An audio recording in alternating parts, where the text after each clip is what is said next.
Greetings, this is the Pearson Republic Broadcasting Corporation bringing you news of our country. Around the country this month, Thanksgiving in the Pearson Republic is coming up on the 30th of November. The President decreed this holiday a while ago of a different Thanksgiving to establish a more Pearson identity.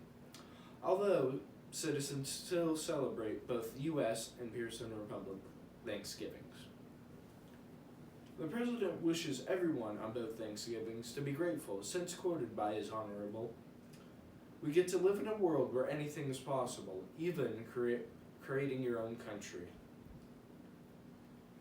While in mid-November, all signs in the nation were refurbished with a new ink to lettering. Mandated by an executive order, this was to keep up with infrastructure in the Pearson Republic and even some tombstones in President Mason Pearson and Daisy National Parks. The Minister of the Interior and Environment was quoted on saying, "The signs look good as new." The Ministry of Agriculture are still on plans to plant winter crops. Stated by the Minister of Agriculture, "We had semi-success last winter, so we'll continue on that plan this winter." There's also an attempt to save all asparagus crops in the government palace.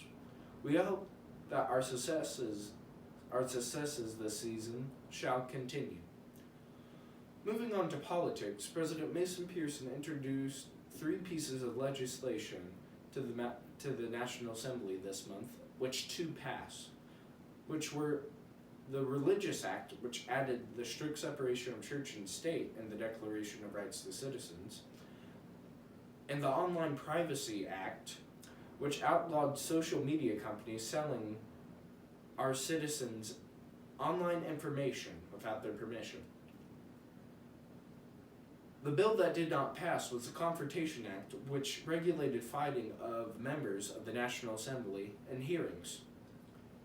The President hopes to introduce a new bill which changes election day to February 6th to February 5th, for he thought it was inappropriate to hold elections on February 6th. The President hopes to introduce that bill in the December National Assembly meeting. The President is looking forward to making the country stronger economically by trying to establish trade outside of the borders. But hearings of dangerous travels for traders, since they had heard of bandits on the route to the Skies Republic, His Honorable is planning on sending state security forces to protect the traders on their travels. Although many in the National Assembly support this, some are concerned if the trading is even worth it.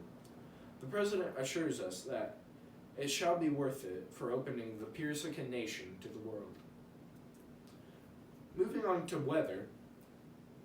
The weather in the capital of Skingston will be cloudy with some rain for the most of November. For the counties of Lindaland, Higher Grand, and Rohan, it looks much the same as Skingston. Just be prepared to wear something warm. Moving on to world events, the President this month made visit to Bixby Public Schools in a Halloween party. The President was hoping to represent the Pearson Republic there, and he did. He socialized with the Bixby aristocracy and made some friends for our republic. The President also went to a speech contest in Bishop Kelly to inform the people about micronations.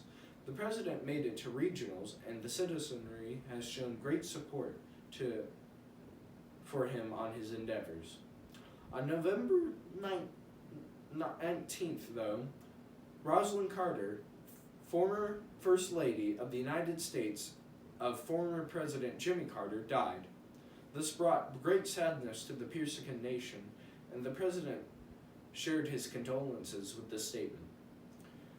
She was a good woman, and we hope Jimmy Carter and the Carter family are comforted by love in their time of grief. The president is proceeding to make Rosalind Carter an honorary citizen so she can join her husband on the list of honorary citizens of the Pearson Republic. Well, that is all the news this month, and we hope to join you next month for the news on the Pearson Republic.